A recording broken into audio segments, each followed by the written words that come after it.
Hello friend, अपने आज का वीडियो का टॉपिक है IELTS requirement for different skill assessing authorities in Australia.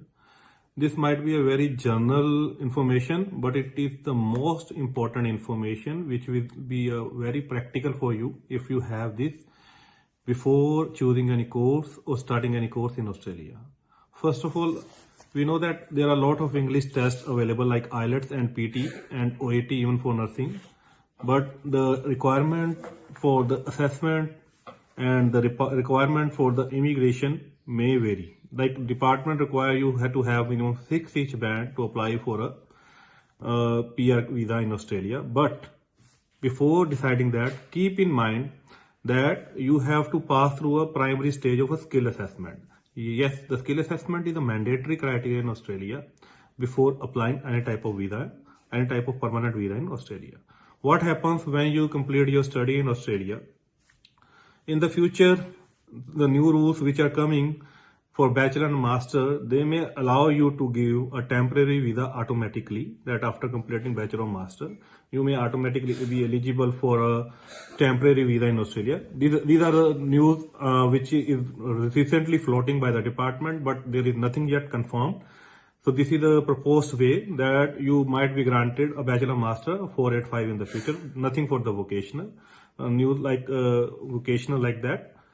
But the duration of vocational bachelor master 485, that is a temporary visa, is different. Now, even that news doesn't affect the skill assessment criteria. For a permanent visa, you have to get a skill assessment. For applying a permanent visa, if the criteria is 6 each, even that, the requirement of skill assessment vary from body to body. Now, I'm going to tell you about the different criteria. First of all, we talk about a social worker qualification. The social worker is being assessed by, for migration purpose, AASW, that is Association of Social Worker in Australia. They require you to score 7 each, which you can do in 2 sittings, or a 3-year qualification in Australia will fulfill that criteria of English language requirement, and you can apply for a skill assessment with them.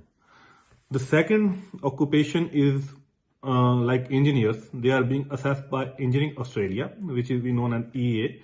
They require you 6 each, any module, academic or general.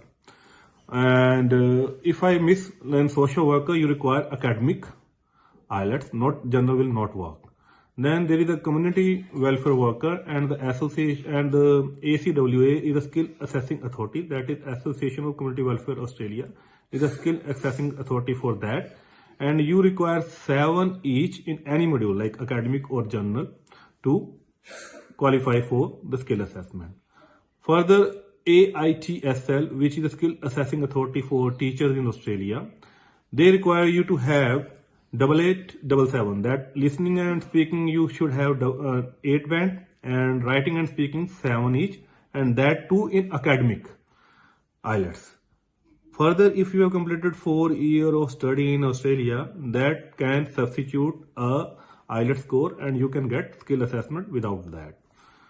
Another qualification, that is nursing, being assessed by AFRA and MBA board, they require 7 each academic, like a 7 each when you go for registration with nursing board, they require 7 each, which you can have in 2 tests within 6 months of duration, and you can get registration from the nursing board. So nursing requires 7 each, that too in academic. Now we are going to talk about CPA, that is Certified Professional Accountant in Australia, which is skill assessing authority for accountant in Australia. Now they have followed 2 criteria. Either you do a professional year after completing an accounting degree in Australia and you get a skill assessment without IELTS, or you get 7 each in academic IELTS, only then you are eligible to get skill assessment as an accountant. So there is choice between PY and IELTS.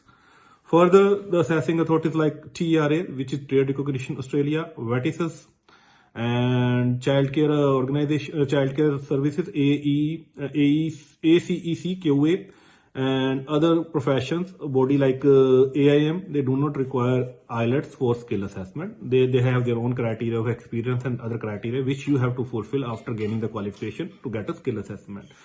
And ACS, we can particularly talk about the ACS, if you have done Master of IT or Bachelor of IT, that is a skill assessing authority for the IT professional. They do require, after completing the Australian qualification, 1 year PY qualification or 1 year experience in your relevant field to get a skill assessment. That was the brief about the IELTS requirement for the skill assessment. So don't get confused that I can apply direct PR having 6 each. That may be the case with trade occupation and vertices occupation, but it's not with the case with specialized occupation, which we have discussed. You need to qualify the skill assessing stage, even if the new rules make 485 visa simple and the point has been also revised. But keep in mind that IELTS is also a very important criteria. If you are choosing any qualification and you are not able to score this scores, which I have discussed in the video, then try to find the best suitable way for you, which can easily lead you to the PR. Further, I am available if you want to contact me. You